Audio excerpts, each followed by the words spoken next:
Welcome back. Today for session 5, A Place Where People Communicate, we'll be talking about the importance of news media. For today's lesson, you will need the In the News posters, the sticky notepads, the scenario group cards, the JAR City Certificates of Achievement, and the key term flashcards. In the introduction, talk to the students about the news, different news formats, and why the news is important to each particular city.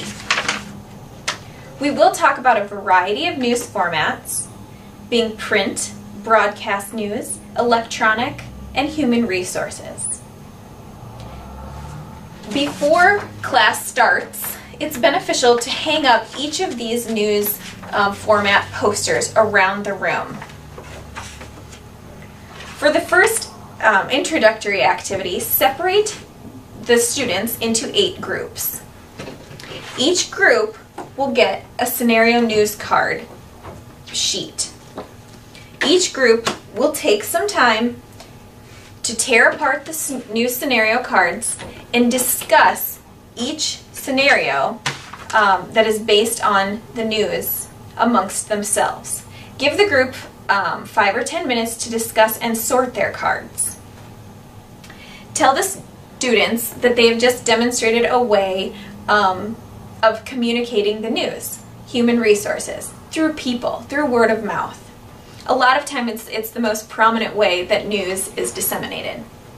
Once the groups are done working on the scenario news cards, you'll explain the next activity before splitting them into different groups. Explain what a blog is. A blog is a personal online journal, and let them know that they will be blogging about the different news formats on these posters.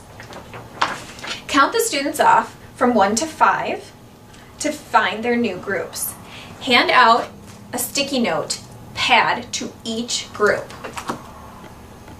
Let them know that they will spend a few minutes at their poster explaining and blogging about one advantage, a pro, a plus, or one disadvantage, a con, a minus, of that particular news format. Each student will have the chance to write on multiple sticky notes what their opinions are regarding the newspaper news format or the radio news format, etc. In the volunteer guidebook, it says that they can rotate around the room to all 5 news format posters. However, to save time in the teaching tips, you can also have each group remain at the one news format poster, write their opinions, and blog about them, the advantages and disadvantages, and that way it gives the groups extra time to report back to the class about the opinions that they shared on their sticky notes. In the volunteer guidebook, there are prompting questions about discussion regarding how a news source can be fair, trustworthy. Again, just discuss as a class the disadvantages and advantages of what a newspaper written material might be versus a mobile device, since everybody seems to carry the newspapers online these days. Leave a bit of time for summary and review. Point out that oftentimes the news reports on problems that need solutions. Another discussion might be how a city can come together to discuss those problems. Is it better to come face to face as a town or a city to discuss the possible solutions to a problem? Or would an online version be better? Since this is your last visit, be sure to leave extra time for a graduation ceremony.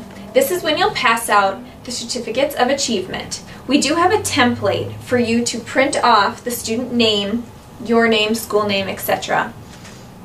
Run through a scenario as an example with the first student, and then have each student follow where they are accepting an award. So shake firmly with your right hand, receive the certificate or gift with your left, and move on. Be sure to mention that you've enjoyed your time with the students and thank all of the students and the teacher for their hard work and participation. And on behalf of the JA staff, we thank you for being a volunteer.